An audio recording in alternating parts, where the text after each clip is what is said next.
नमस्कार मित्रों, मैं अभी इंदौर में हूँ। इरा आर्ट गैलरी में इसके मालिक हैं और संचालक हैं ख्यात चित्रकार पेंटर श्री ईश्वरी रावल। मूलतः शाहजहाँपुर ज़िले के एक छोटे से गांव से आते हैं और उम्र अभी 80 बरस, इस अप्रैल 2023 में 80 बरस पूरे कर लेंगे। और इनसे जब पूछा कि आपने पेंटिंग करना कब से सीखा, तो इनका जवाब था, आप यूँ मान लीजिए कि मैंने माँ की घुट्टी में जन्म लेते ही जो मुझे पहली घुट्टी मिली, उसी में मुझे पेंटिंग के संस्कार मिले। मेरी माँ जब खेतों पे काम करने के लिए जाया करती थी और मुझे मेड़ पर सुला के जाया करती थी, तो वहाँ से जो मुझे आसमान दिखता था, वो आसमान ही मेरी पेंटिंग का बड़ा कैनवास था और विषय भी था। तो आज मैं एक ऐसे कलाकार के पास खड़ा हूँ जिसके बारे में ये अपने आप में किंवदंती हैं। और जहांगीर आर्ट गैलरी में इनकी कम से कम 10 एकल प्रदर्शनियाँ लग चुकी हैं। मैं चूँकि कला के मामले में कुछ भी नहीं जानता हूँ, इसलिए बहुत ही अनगढ़ सवाल मैंने इनसे पूछे हैं और उसके जो जवाब इन्होंने दिए हैं वो आप खुद इनके मुंह से सुनिए। आप देख रहे हैं मेरा यूट्यूब चैनल बैरागी की बातें। आपसे निवेदन यही है कि आप मेहरबानी करके मेरे यूट्यूब चैनल को सब्सक्राइब कीजिए, इस वीडियो को लाइक कीजिए, शेयर कीजिए और ईश्वरी भाई रावल की बात को आगे तक पहुंचाइए। ईश्वरी भाई नमस्कार।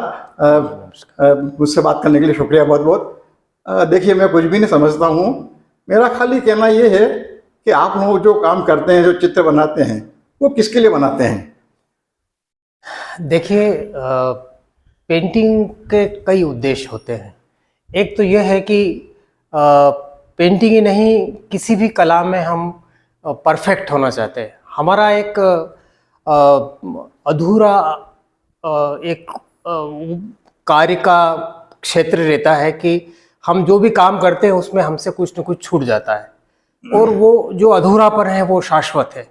और जो उस पेंटिंग में हम जो अधूरापन देखते हैं वो अगले पेंटिंग में हम पूरा करने की कोशिश करते हैं, इसलिए हम परफेक्शन की तरफ जाते हैं।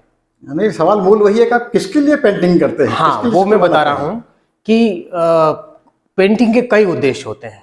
पहला है तो ये है कि हम कला में परफेक्ट होना चाहते हैं, मतलब कला में पारंगत होना चाहते हैं। पहला काम ये रहता है। दूसरा ये रहता है कि हम आम आदमी के लिए भी पेंटिंग करते हैं।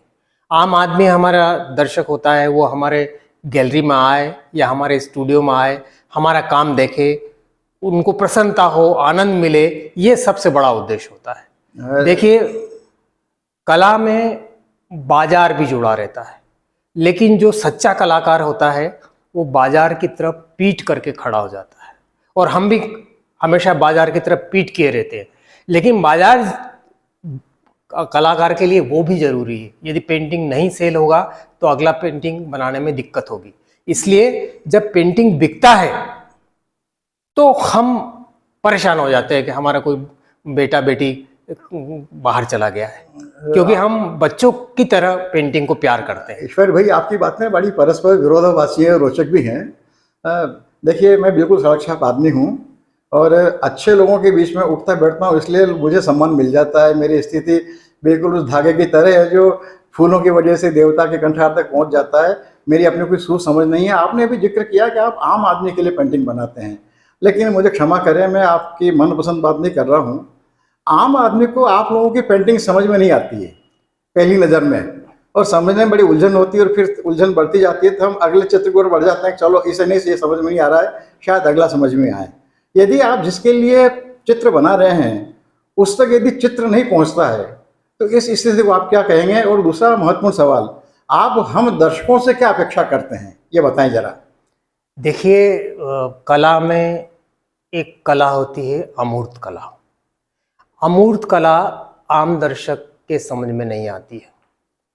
तो अमूर्त कला ने मैं ऐसा मानता हूँ कि अमूर्त कला ने थोड़ा सा समाज का, कला का अहित भी किया है। अहित इस रूप में कि कला से आम दर्शक दूर होता चला गया है। अब जब आम दर्शक दूर होता चला गया है तो वो कला और कला के जो कार्यक्रम होते हैं उसमें उपस्थित नहीं हो पाता है। तो ये एक तरह से कला का नुकसान है। तो अभी जो मैंने काम किया है, मैं 3 साल से रामायण पे काम कर रहा हूँ। रामायण यानी मैं चित्र कैमरा ले जा रहा हूँ, ये पेंटिंग, ये पैनल है आपकी रामायण की। हाँ, ये फर्रेट ऑफ सीता, मतलब सीता की खोज नामक ये चित्र है। जी जी जी और जी, ये वाल्मीकि की जो संस्कृत की रामायण है उसके 10-15 जी, मैं श्लोक थोड़ा पर ये थोड़ा पेंटिंग वक्त बना ले हुआ लेता है। हूँ इसको, मैं थोड़ा जी धीरे से पैन करता हूँ कैमरा इस पे। जी जी जी ये वाल्मीकि रामायण पर आधारित है सब, क्योंकि वाल्मीकि रामायण लोगों में कम प्रचलित है, लोग इसे कम जानते हैं वाल्मीकि रामायण के बारे में। तो मूल बात फिर वही आ जाती है कि हम दर्शकों से क्या अपेक्षा करते हैं, आपके जो चाहने वाले हैं। यानी कई बार हमें ऐसा लगता है कि हम आपकी प्रसन्नता के लिए बिना समझे हम लोग प्रशंसा कर देते हैं। ये हम कभी नहीं चाहते हैं। देखिए, मैंने जो अभी रामायण पे काम किया है, ये आम दर्शक और खास दर्शक दोनों के लिए काम किया है। जी हालांकि मैंने एब्स्ट्रैक्ट भी बनाया है, जी पर मैंने देखा कि अभी जो एग्जीबिशंस होती है उसमें आम दर्शक नहीं पहुंचता है, केवल चित्रकार होते हैं और उनके रिश्तेदार होते हैं। तो एक तरह से जो आम दर्शक है वो कला से दूर तो हुआ है। पर मेरे जो पेंटिंग है, अभी जो मैं काम कर रहा हूँ, वो आम दर्शक के लिए कर रहा हूँ। और हम चाहते हैं कि उद्देश्य यही है कि आम दर्शक आए, आम जनता आए और वो हमारे काम देख के प्रसन्न हो। और अगर वो दर्शक प्रसन्न होता है तो हमको एक तरह से पूर्ण शांति मिलती है। कला में हम और आगे जाने की कोशिश करते हैं और ये कोशिश करते हैं कि और अच्छा काम हम जनता को दें। तो मेरा जो काम है वो आम दर्शक के लिए भी है और खास दर्शक के लिए भी है। ईश्वर भाई, मुझे ये बताइए कि कला समझ हम तक पहुंचे, इसके लिए हम दर्शकों ने क्या करना चाहिए? देखिए, यदि आपको कला में प्रवेश करना है तो आपको छोटे दरवाजे से प्रवेश करना होगा। आपको कला के बारे में पढ़ना होगा, आपको चित्रकारों के बीच रहना होगा, आपको कलाकारों से एक संवाद बनाना होगा और कई कलाकारों के काम देखने होंगे। तब आप और ज़्यादा कला के भीतर जाएंगे और कला को समझने की कोशिश करेंगे। तो ये ज़रूरी है कि आप कला के बारे में, एक आम दर्शक कला के बारे में पढ़े, कलाकारों से मिले, एग्जीबिशन में जाए, पेंटिंग देखे, कलाकारों से संवाद करे। ये सारी चीज़ें बहुत ज़रूरी होती हैं। बहुत बहुत धन्यवाद ईश्वरीय भाई आपको।